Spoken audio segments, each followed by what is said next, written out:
Satu pertanyaan lagi Gus. Ini ada pertanyaan dari teman-teman mitra driver Grab. Saat mengantarkan barang tiba-tiba azan waktu sholat, ya Gus. Lalu kita sebagai driver harus sholat dulu atau menyelesaikan orderan dulu, karena itu juga amanah kan orderannya itu. Mungkin nganter barang atau mungkin nganterin penumpang. Mengingat barang tersebut sudah ditunggu pemiliknya dan penumpang tersebut juga sudah ada janji yang lain, pokoknya gitu. Mohon pencerahannya Gus gitu. Begini ya, ini kan fikih sosial ya. Saya jawab ini memang harus pakai fikih, nggak pakai rasa. Saya ulang lagi, pakai fikih, nggak pakai rasa. Waktu sholat itu kan banyak ya, diantaranya maghrib dan isya, duhur dan asar, terus subuh sendiri.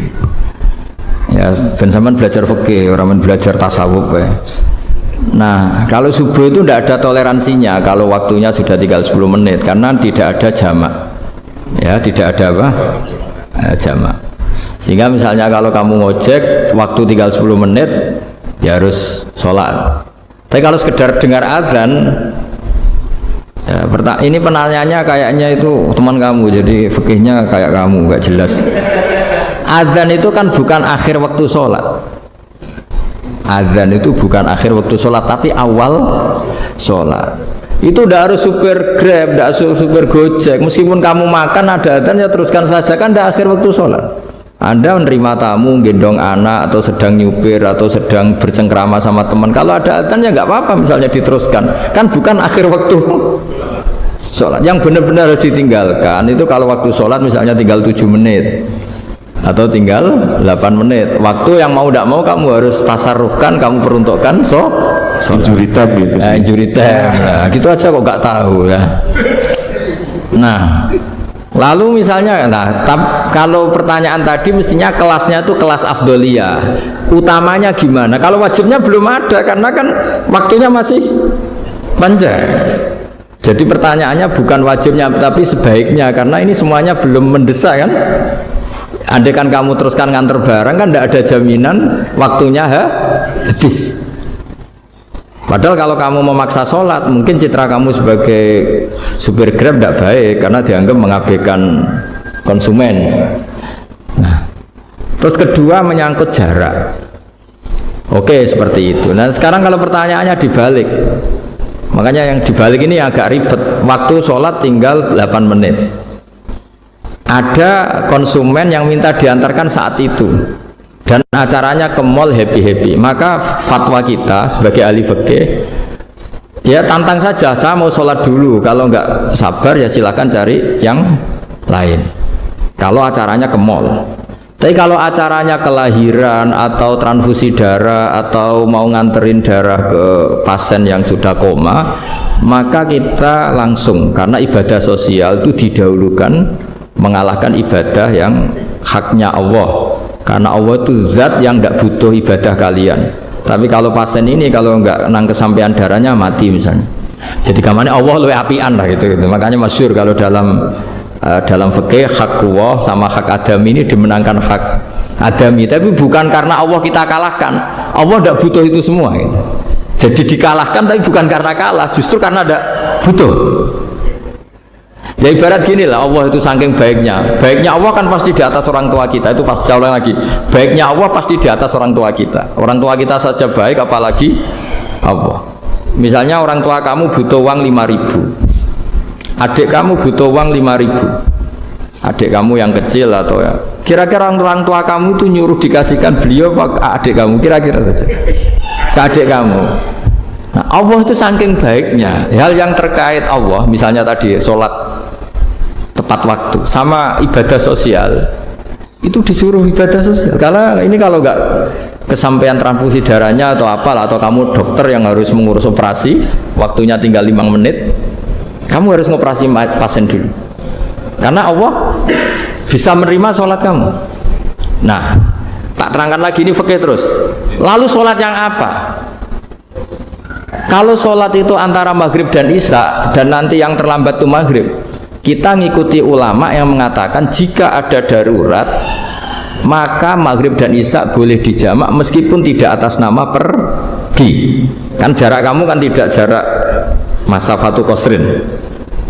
Artinya apa? Misalnya saya dokter harus operasi, waktu saya tinggal 8 menit mau maghrib, ternyata harus ada operasi. Kalau saya nggak nangani mati, saya harus operasi.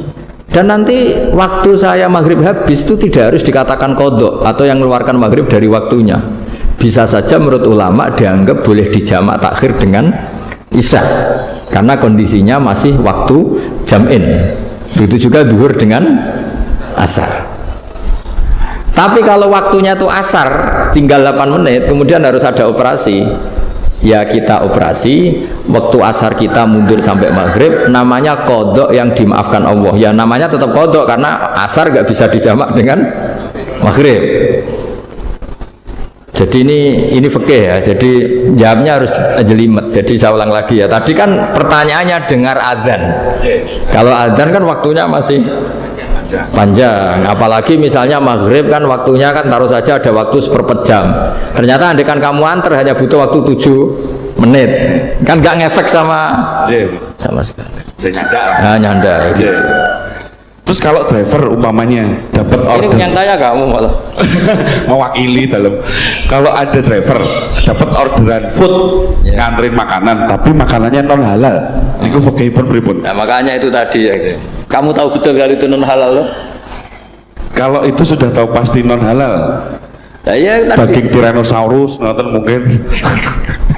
Ya, makanya tadi itu memang PR kita di semua profesi. Saya ulang lagi, itu PR kita di semua profesi. Jadi ya itu makanya pentingnya istighfar tuh di situ tuh sudah kita sebagai ulama menghalalkan tidak mungkin, mengharamkan kamu juga demo, ini pekerjaan bis gitu. Tapi yang jelas itu tidak bisa dihindari. Ya sama lah seperti orang di bis itu. Kadang-kadang kan didoain semoga semua penumpang hasil ke tempat masing-masing, dan kalau ada copet berarti kan doain copet juga hasil tujuannya. Jadi di semua profesi itu resikonya. Makanya tadi saya bicara tentang fikih.